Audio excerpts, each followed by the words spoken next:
Checking in with Quincy Mayor Thomas Koch for our weekly City Hall update. And the Mayor, happy Cinco de Mayo. Big day, huh? It is May, thankfully. It is May. We miss cleaner, greener, and we're going to be inside for Cinco de Mayo, too. So, it looks beautiful like morning, though. It is a beautiful morning. It's a beautiful spring day. Our actually, without cleaner, greener are the parks and DPW crews out there cleaning up as best they can. Well, our DPW park crews are all back to full force, so they'll be out doing that. We're probably going to do a Saturday or two over the next couple of weeks with private contractors doing the beaches. Mm-hmm. We don't want any, public participants. We're just going to go and get as much of the big stuff as we can to get them ready for the season. So, encourage people to, clean up in their neighborhood anyway. I mean, I frequently go out with a bag at night or and pick up my stuff because I live between schools and variety stores, and there's always someone leaving something behind. But if we all did our little part, the city would be a lot cleaner, although we do have a good clean city. Sure. Even the sidewalks and the gutters right outside your home will be helpful, I'm sure. Exactly. Yep. I mean, everyone used to do that years ago. Even shop owners, I'd see them out early in the morning doing it in the business districts. Oh, sure. Absolutely. Yeah. So it's a good time, I guess, to remind folks there's been some issues, I know, not only in Quincy, but all over about gloves and masks being discarded improperly. Yes, that is a problem. I don't know what people are thinking if, they're using them to keep from getting the virus or spreading the virus, and they're just going to throw them on the ground for somebody else to pick up. It's aggravating. You got plenty of trash receptacles around, and throw them in a little bag and take them home. Throw them in the rubbish at home. I mean, right. Come on, common sense and a little courtesy. Yep, exactly. This was a beautiful weekend. Was there a problem with social distancing at all in the parks? Well, we did have 3 extra, maybe 4 extra cruises on over the weekend, just making stops at all the parks and schoolyards, and encouraging people. We don't mean to be out and certainly not going to arrest somebody, but encouraging people to follow the guidelines. It's disheartening a little bit when people don't pay attention. I don't know if they realize, but they could be transmitting something to a grandmother or a mother or parent. So it's there's a reason we're supposed to be doing this, and overall it has been working out. So the numbers are showing it, just as it was suggested by the governor several weeks ago when we would have the surge period, which we have, and now we're plateauing and going the other direction, which is tremendous. So what we're doing is working. Yeah, can talk a little bit about, I know in your update yesterday, you kind of gave a good analysis or breakdown of some of the statistics, particularly for Quincy, in terms of infection rates and the trend down. I was mostly surprised at the downward trend in the rate of infections. Yes, it's been a steady decline in the increase. Now, I'd like to emphasize that we're not out of the woods. This isn't over, but that first week, March 30th, we were up 500%, better than 500% on the increase in infection that first week. And then it was, it's steadily declining as far as the rate of increase. And this past week, it was, we went from 80 to 60 to 40, in the 20% range. So we're going in the right direction, which is, I know everyone reads the paper, looks at the news, and for many weeks we've seen those charts that shows the bell curve and the surge and the flattening, and so we're in that time now where we're plateauing. So we're making good progress. We certainly don't want to go in the other direction. So we're grateful for people that are cooperating. I mean, the reality is the heavy numbers are heavily the rehab centers and nursing homes. That's a good percentage of the infections have been, and of course, we had 30 deaths just in one rehab center. So it's been pretty concentrated in that age bracket and those that have been susceptible. I think the average age of deaths has been 81. The average age of infection was in the 50s, but the average age of death was 81. And this was some some analysis done by our team based on all the numbers that Ruth Jones provides us, and I think it's a good sign. I mean, we're not, for a city our size, we're pretty reasonable. I know other cities of 100,000 have far more infection rates than we do per 100,000 people. So those are decent numbers. Obviously, when anyone dies, it's not a good thing. But I think what we've been doing has prevented the death of more people and the infection rate to go down. So we got to hold the course a little bit, recognizing that at some point we got to start ramping up and opening things up again. I expressed my opinion recently to the lieutenant governor and the governor that people also need outlets. I mean, it's great to close the parking on Wollaston Beach, but everyone's parking on the side streets and walking the beach anyway. Yeah, we closed the Blue Hills, but you could see in the news over the weekend the Blue Hills was jammed because they just park at where the gates are locked instead of being able to drive through the Blue Hills. Some people just like to drive through and enjoy it. So I think we got to take a closer look at some of the rules we've established. We have 3 golf courses in Quincy, and I think they could be open safely. I think that someone going in the supermarket or the liquor store has far higher rate of a problem than somebody out distancing on the golf course. You're grabbing your own ball along the way, and I think people need some outlets like that.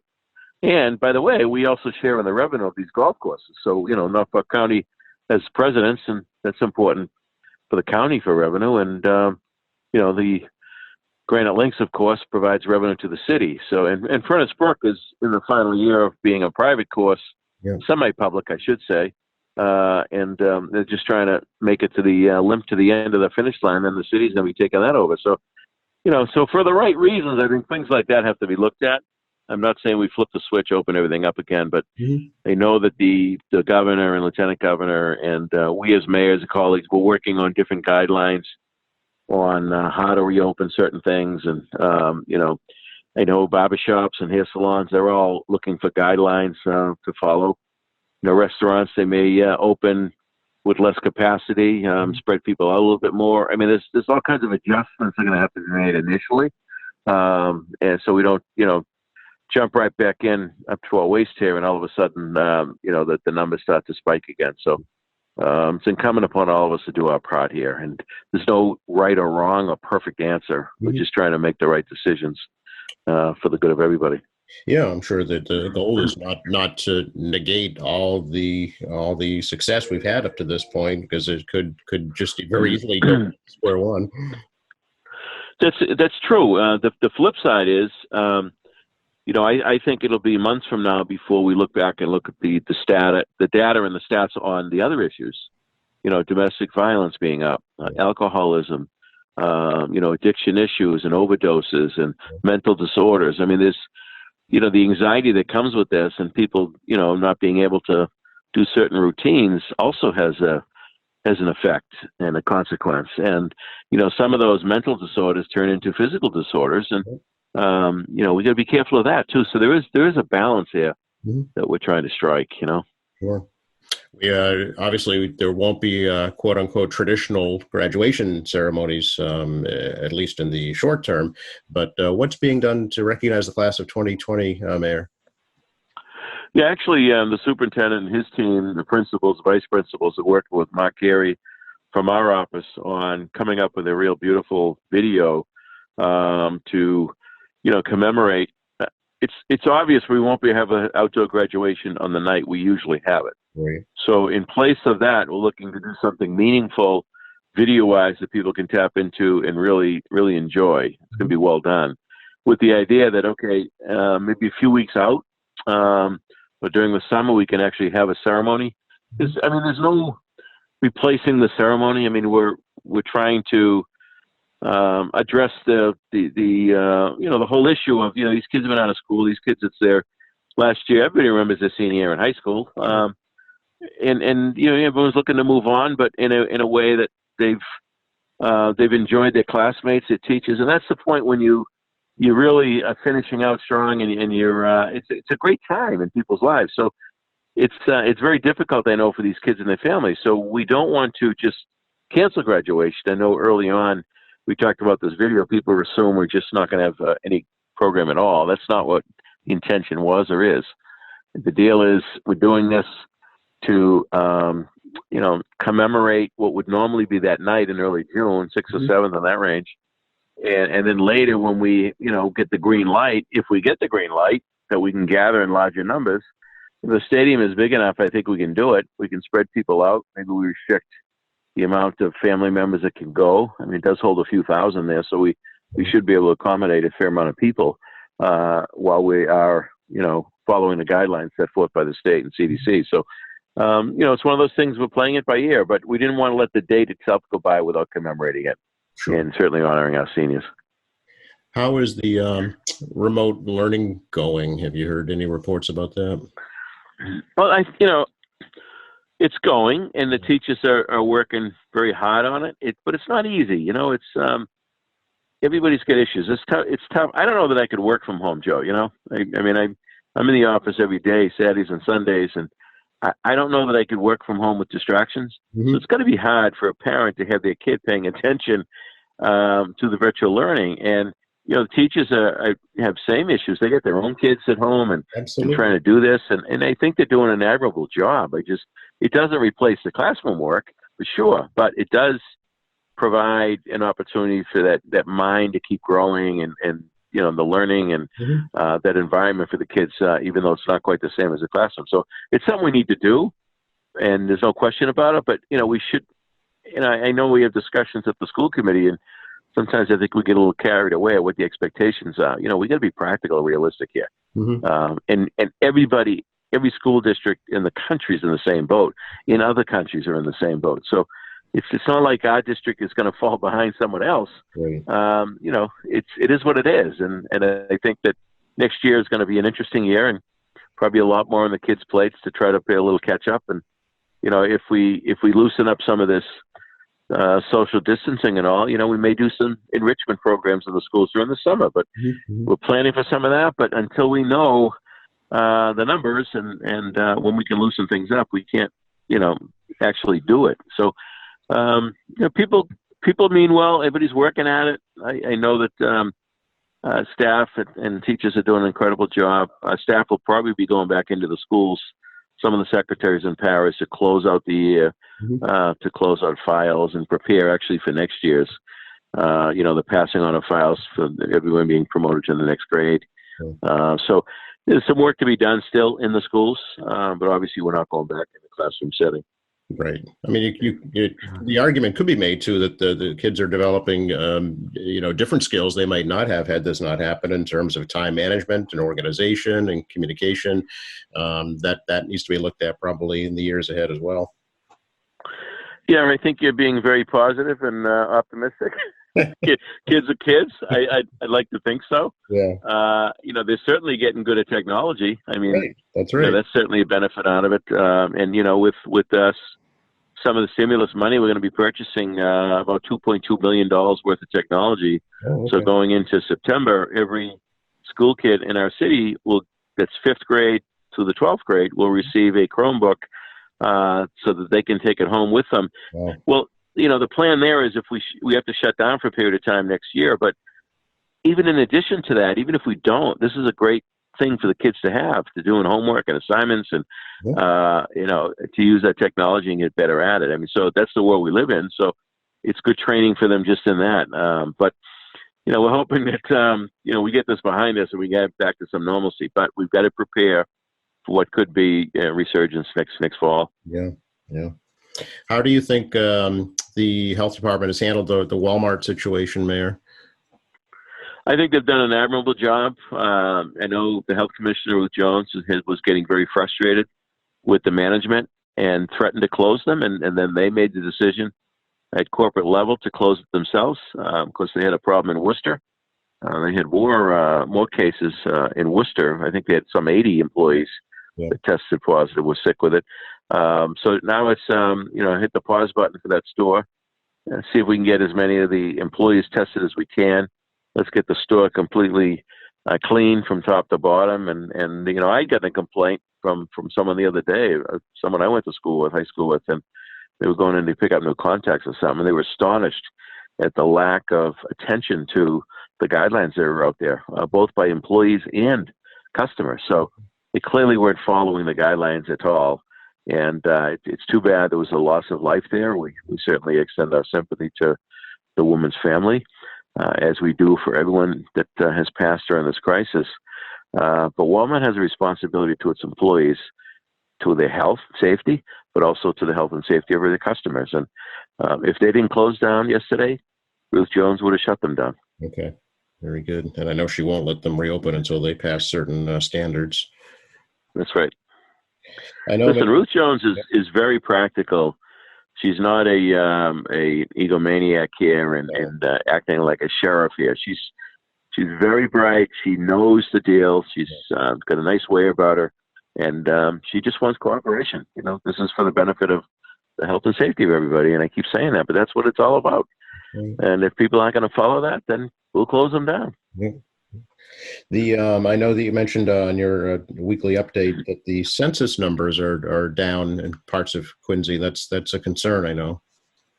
It is a concern. For the Secretary of State, Bill Galvin, to call me on that, and he actually offered a grant to help us if we need to do some more work on it. See, traditionally, Joe, we'll be out with census workers knocking doors in those neighborhoods, but we can't do that right now. So it's even more challenging. So any way we can get the word out for people to please. I mean, a lot of people are home because they're not at work. I mean, the census has come in the mail. It's probably on their table. Just fill it out and send it back, please, because it has a direct effect on our benefits we receive from the federal government. And I know I'm getting sound like obnoxious because I keep repeating that, but it's the fact.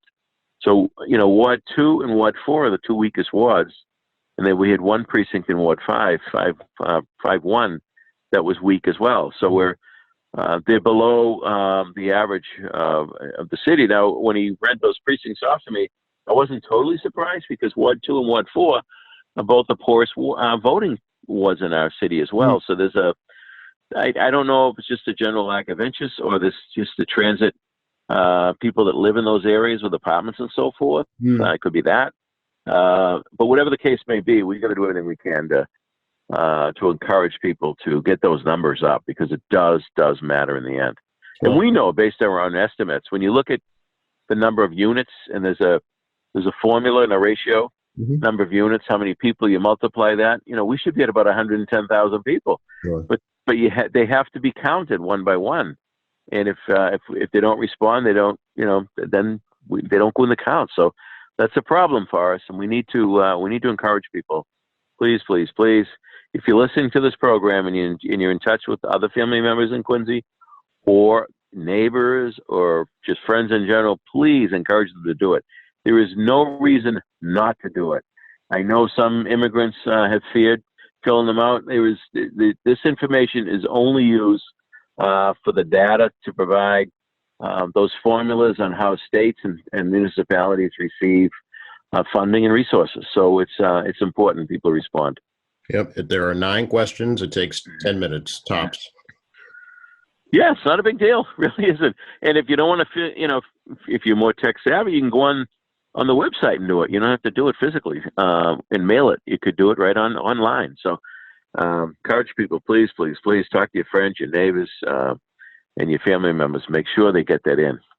Well, as a prime example, it's federal grant money that's helping with the small business grant program that you just started in Quincy. That's right. There's the grant money from the stimulus side. There's the community development block grant money. There's Title I in the schools that comes through.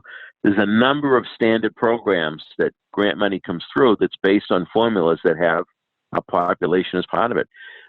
So it's as simple as that from my perspective. As the mayor of the city, I want to return as many of those federal dollars to our city. I mean, everyone pays federal income tax. Let's get as many of those dollars back to our city as we possibly can. Sure. So why leave it for some other community to grab? Yep. Mayor, has any decision been made yet about Flag Day? Well, we're in discussions now. It's pretty doubtful that we're going to be able to have the Flag Day parade and ceremony. Yeah. We're trying to think if there's another way that we can honor Old Glory. And so we're kicking some ideas around. But I would say at this point, it's very doubtful that we would have the standard customary event and tradition that we normally have. Sure.